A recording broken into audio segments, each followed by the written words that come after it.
Akin to Love, Lucy Maud Montgomery. David Hartley had dropped in to pay a neighbourly call on Josephine Elliott.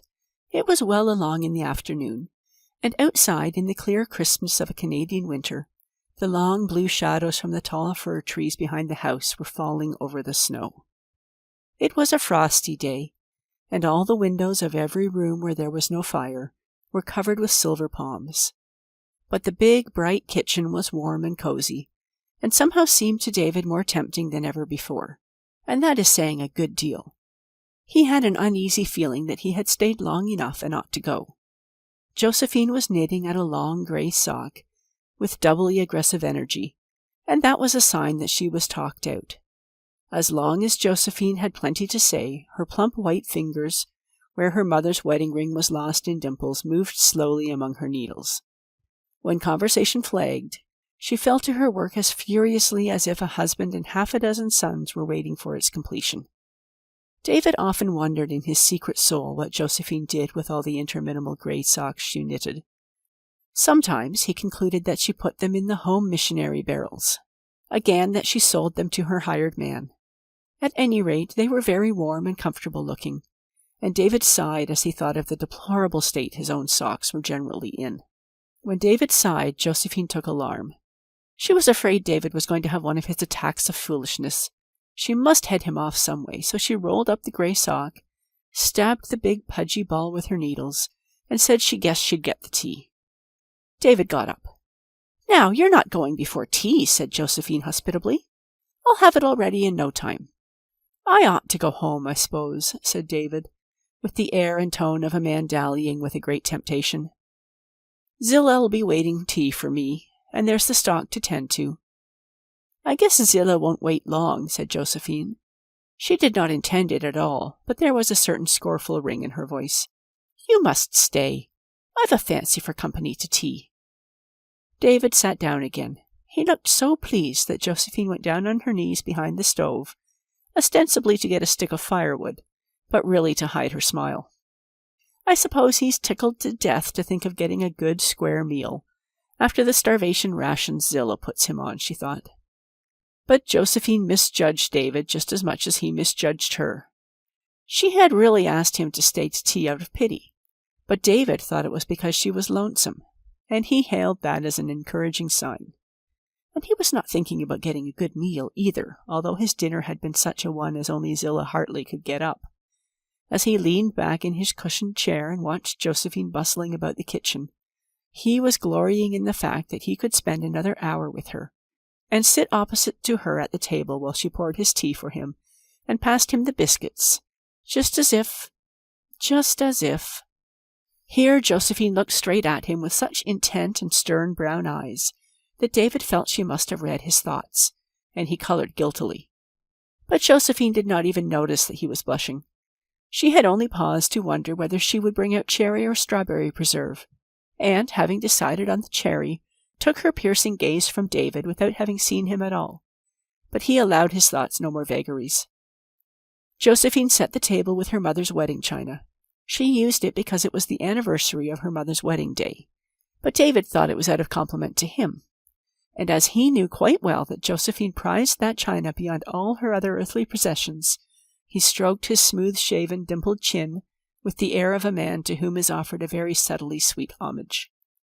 Josephine whisked in and out of the pantry and up and down cellar, and with every whisk a new dainty was added to the table.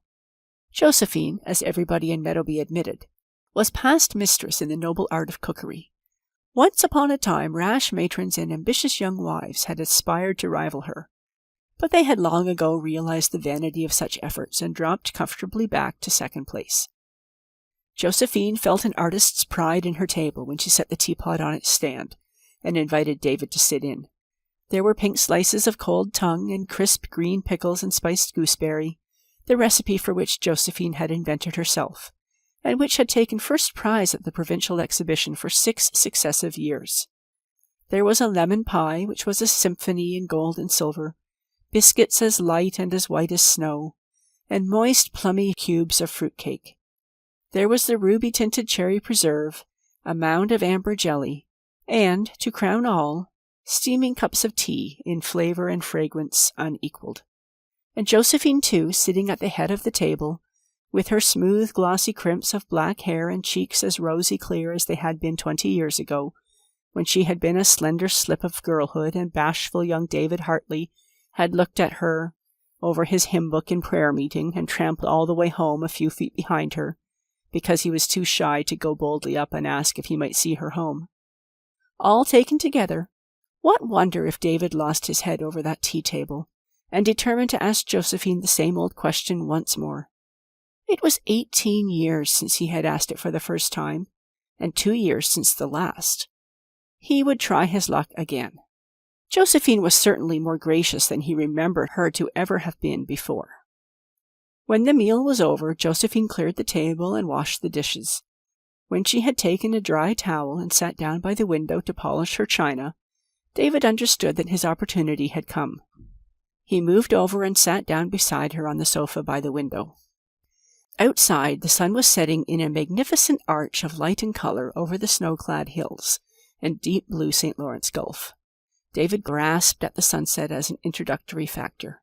"Isn't it fine, Josephine?" he said admiringly. "It makes me think of that piece of poetry that used to be in the old Fifth Reader when we went to school. Do you mind how the teacher used to drill us up in it on Friday afternoons? It begun, 'Slow sinks more lovely ere his race is run, along Moriah's hills the setting sun.'" Then David declaimed the whole passage in a sing-song tone, accompanied by a few crude gestures recalled from long-ago schoolboy elocution. Josephine knew what was coming. Every time David proposed to her, he had begun by reciting poetry. She twirled her towel around the last plate resignedly. If it had to come, the sooner it was over, the better. Josephine knew by experience that there was no heading David off, despite his shyness, when he had once got along as far as the poetry. "But it's going to be for the last time," she said determinedly. "I am going to settle this question so decidedly tonight that there'll never be a repetition." When David had finished his quotation, he laid his hand on Josephine's plump arm. "Josephine," he said huskily, "I suppose you couldn't. Could you now? Make up your mind to have me? I wish you would, Josephine. I wish you would. Don't you think you could, Josephine?" Josephine folded up her towel, crossed her hands on it, and looked her wooer squarely in the eyes. "David Hartley," she said deliberately, "what makes you go on asking me to marry you every once in a while, when I've told you times out of mind that I can't and won't?" "Because I can't help hoping that you'll change your mind through time," David replied meekly. "Will you just listen to me? I will not marry you. That is in the first place. And in the second, this is to be final. It has to be. You are never to ask me this again under any circumstances. If you do, I will not answer you. I will not let on I hear you at all. But," and Josephine spoke very slowly and impressively, "I will never speak to you again. Never. We are good friends now, and I like you real well, and like to have you drop in for a neighborly chat as often as you wish to. But there'll be an end, short and sudden, to that, if you don't mind what I say." "Oh, Josephine, ain't that rather hard?" protested David feebly. It seemed terrible to be cut off from all hope with such finality as this. "I mean every word of it," returned Josephine calmly. "You'd better go home now, David. I always feel as if I'd like to be alone for a spell after a disagreeable experience." David obeyed sadly and put on his cap and overcoat. Josephine kindly warned him not to slip and break his legs on the porch, because the floor was as icy as anything, and she even lighted a candle and held it up at the kitchen door to guide him safely out. David, as he trudged sorrowfully homeward across the fields, carried with him the mental picture of a plump, sonsy woman in a trim dress of plum-colored homespun and ruffled blue-check apron haloed by candlelight. It was not a very romantic vision, perhaps, but to David it was more beautiful than anything else in the world. When David was gone, Josephine shut the door with a little shiver. She blew out the candle, for it was not yet dark enough to justify artificial light to her thrifty mind. She thought the big, empty house in which she was the only living thing was very lonely. It was so still, except for the slow tick of the grandfather's clock and the soft purr and crackle of the wood in the stove, Josephine sat down by the window. "I wish some of the Centners would run down," she said aloud. "If David hadn't been so ridiculous, I'd have got him to stay the evening. He can be good company when he likes. He's real well-read and intelligent. And he must have dismal times at home there with nobody but Zillah." She looked across the yard to the little house at the other side of it, where her French-Canadian hired man lived, and watched the purple spiral of smoke from its chimney curling up against the crocus sky. Would she run over and see Mrs. Leon Poirier and her little black-eyed, brown-skinned baby? No, they never knew what to say to each other. "If 'twasn't so cold, I'd go up and see Ida," she said. "As it is, I guess I'd better fall back on my knitting.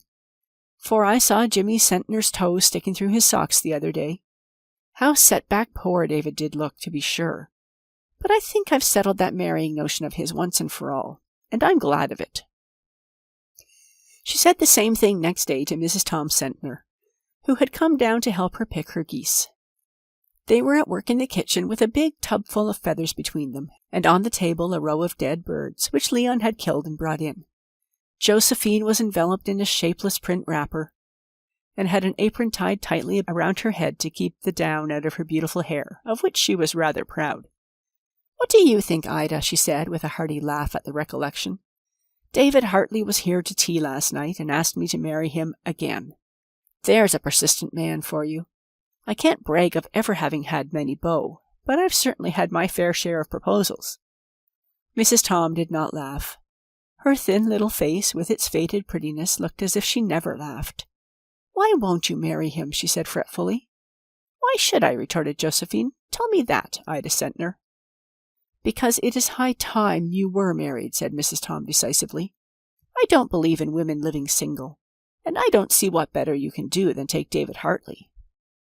Josephine looked at her sister with the interested expression of a person who is trying to understand some mental attitude in another which is a standing puzzle to her. Ida's evident wish to see her married always amused Josephine. Ida had married very young, and for 15 years her life had been one of drudgery and ill health. Tom Centner was a lazy, shiftless fellow. He neglected his family and was drunk half his time. Meadowby people said that he beat his wife when on the spree, but Josephine did not believe that, because she did not think that Ida could keep from telling her if it were so. Ida Centner was not given to bearing her trials in silence. Had it not been for Josephine's assistance, Tom Centner's family would have stood an excellent chance of starvation. Josephine practically kept them, and her generosity never failed or stinted. She fed and clothed her nephews and nieces, and all the grey socks whose destination puzzled David so much went to the Centners. As for Josephine herself, she had a good farm, a comfortable house, a plump bank account, and was an independent, unworried woman. And yet, in the face of all this, Mrs. Tom Centner could bewail the fact that Josephine had no husband to look out for her. Josephine shrugged her shoulders and gave up the conundrum, merely saying ironically in reply to her sister's remark, "And go to live with Zillah Hartley? You know very well you wouldn't have to do that. Ever since John Hartley's wife at the creek died, he's been wanting Zillah to go and keep house for him. And if David got married, Zillah'd go quick. Catch her staying there if you were mistress. And David has such a beautiful house. It's 10 times finer than yours, though I don't deny yours is comfortable. And his farm is the best in Meadowby and joins yours. Think what a beautiful property they'd make together. You're all right now, Josephine, but what will you do when you get old and have nobody to take care of you? I declare the thought worries me at night till I can't sleep." "I should have thought you had enough worries of your own to keep you awake at nights without taking over any of mine," said Josephine dryly. "As for old age, it's a good ways off for me yet. When your Jack gets old enough to have some sense, he can come here and live with me. But I'm not going to marry David Hartley. You can depend on that, Ida, my dear. I wish you could have heard him rhyming off that poetry last night. It doesn't seem to matter much what piece he recites. First thing that comes into his head, I reckon. I remember one time he went clean through that hymn, beginning, 'Hark from the tombs a doleful sound.' And 2 years ago it was, 'To Mary in heaven, as lackadaisical as you please.' I never had such a time to keep from laughing, but I managed it, for I wouldn't hurt his feelings for the world.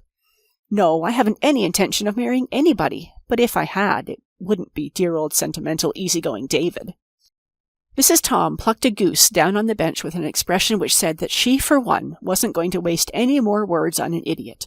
Easy-going, indeed. Did Josephine consider that a drawback? Mrs. Tom sighed. If Josephine, she thought, had put up with Tom Sentner's tempers for 15 years, she would know how to appreciate a good-natured man at his real value. The cold snap which had set in on the day of David's call lasted and deepened for a week. On Saturday evening, when Mrs. Tom came down for a jug of cream, the mercury of the little thermometer thumping against Josephine's porch was below 0. The Gulf was no longer blue, but white with ice. Everything outdoors was crackling and snapping. Inside, Josephine had kept roaring fires all through the house, but the only place really warm was the kitchen. "Wrap your head up well, Ida," she said anxiously when Mrs. Tom rose to go. "You've got a bad cold." "There's a cold going," said Mrs. Tom. "Everyone has it.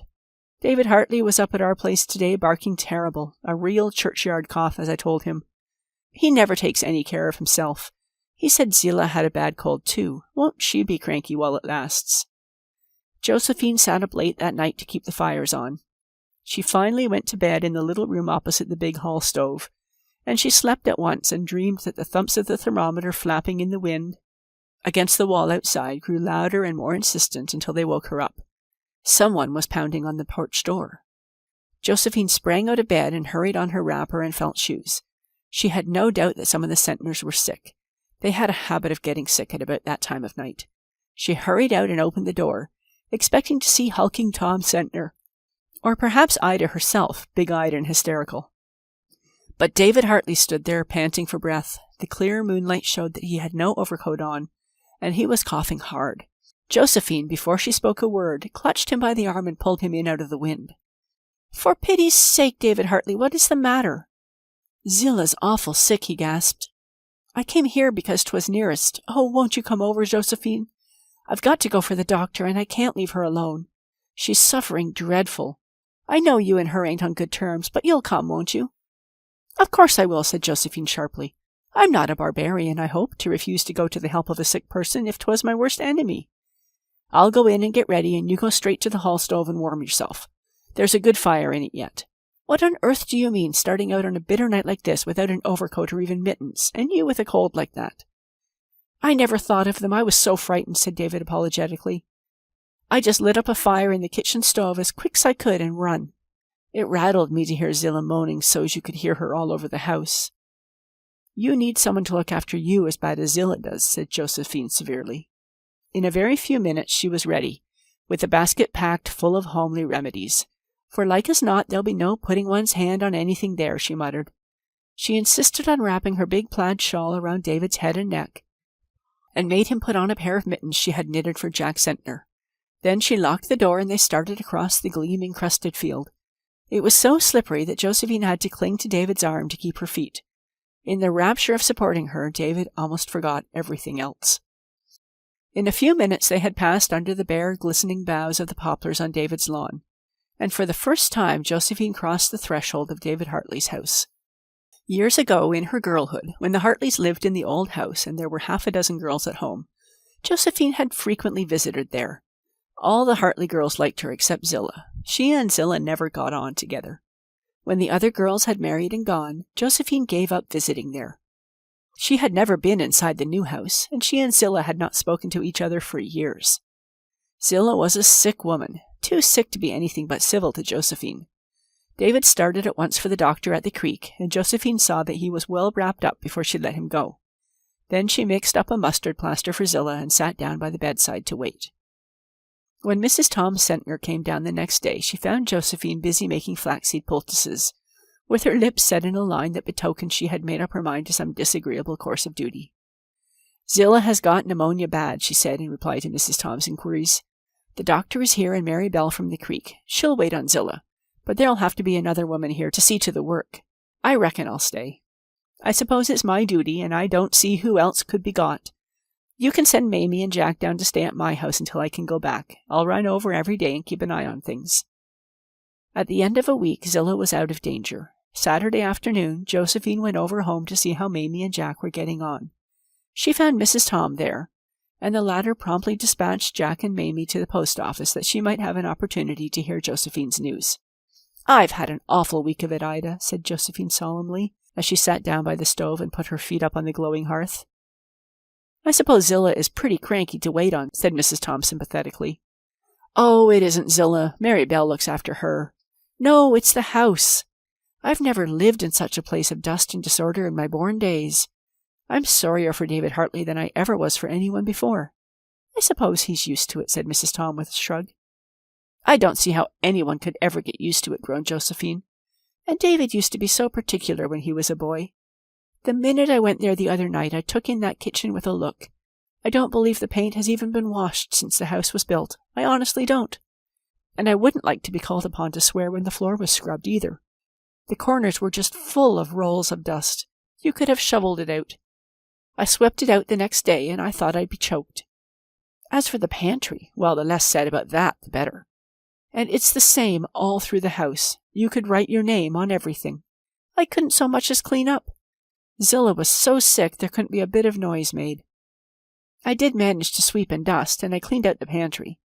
And, of course, I saw that the meals were nice and well cooked. You should have seen David's face. He looked as if he couldn't get used to having things clean and tasty. I darned his socks. He hadn't a whole pair to his name. And I've done everything I could to give him a little comfort. Not that I could do much. If Zillah heard me moving round, she'd send Mary Bell out to ask what the matter was. When I wanted to go upstairs, I'd have to take off my shoes and tiptoe up on my stocking feet, so she wouldn't know it.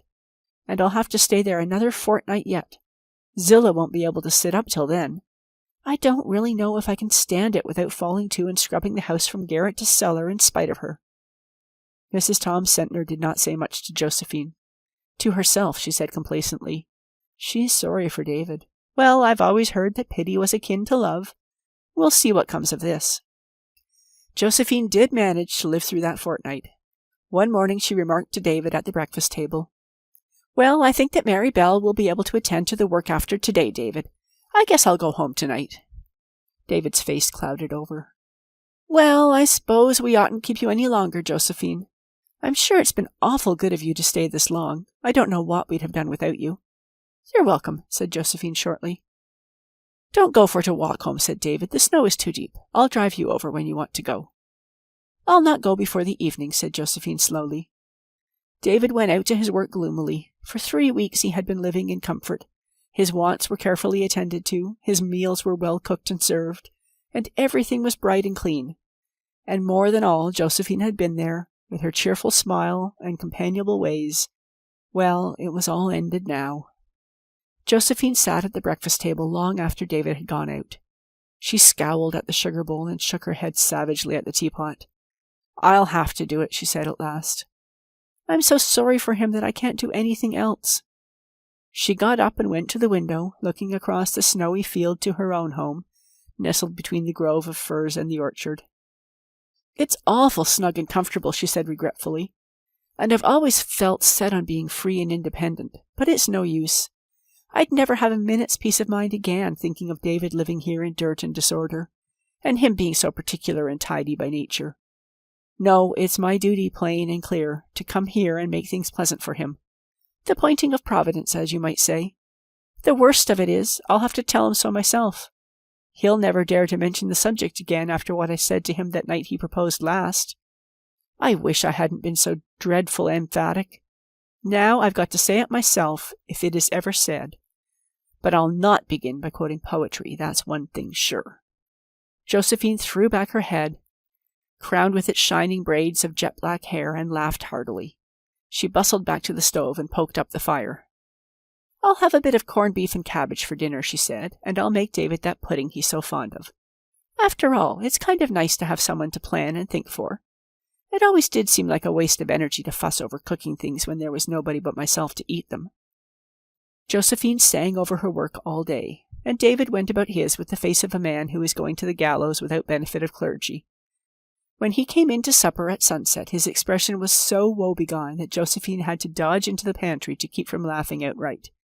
She relieved her feelings by pounding the dresser with the potato masher, and then went primly out and took her place at the table. The meal was not a success from a social point of view. Josephine was nervous and David was glum. Mary Bell gobbled down her food with her usual haste, and then went away to carry Zillah hers. Then David said reluctantly, "If you want to go home now, Josephine, I'll hitch up Red Rob and drive you over." Josephine began to plait the tablecloth. She wished again that she had not been so emphatic on the occasion of his last proposal. Without replying to David's suggestion, she said crossly. Josephine always spoke crossly when she was especially in earnest. "I want to tell you what I think about Zillah. She's getting better, but she's had a terrible shaking up, and it's my opinion that she won't be good for much all winter. She won't be able to do any hard work, that's certain. If you want my advice, I tell you fair and square that I think she'd better go off for a visit as soon as she's fit. She thinks so herself. Clementine wants her to go and stay a spell with her in town. 'Twould be just the thing for her." "She can go if she wants to, of course," said David dully. "I can get along by myself for a spell." "There's no need of you getting along by yourself," said Josephine more crossly than ever. I'll come here and keep house for you if you like." David looked at her uncomprehendingly. "Wouldn't people kind of gossip?" he asked hesitatingly. "Not but what—" "I don't see what they'd have to gossip about," broke in Josephine, "if we were married." David sprang to his feet with such haste that he almost upset the table. "Josephine, do you mean that?" he exclaimed. "Of course I mean it," she said in a perfectly savage tone. "Now, for pity's sake, don't say another word about it just now. I can't discuss it for a spell. Go out to your work. I want to be alone for a while." For the first and last time, David disobeyed her. Instead of going out, he strode around the table, caught Josephine masterfully in his arms and kissed her. And Josephine, after a second's hesitation, kissed him in return. End of Akin to Love by Lucy Maud Montgomery.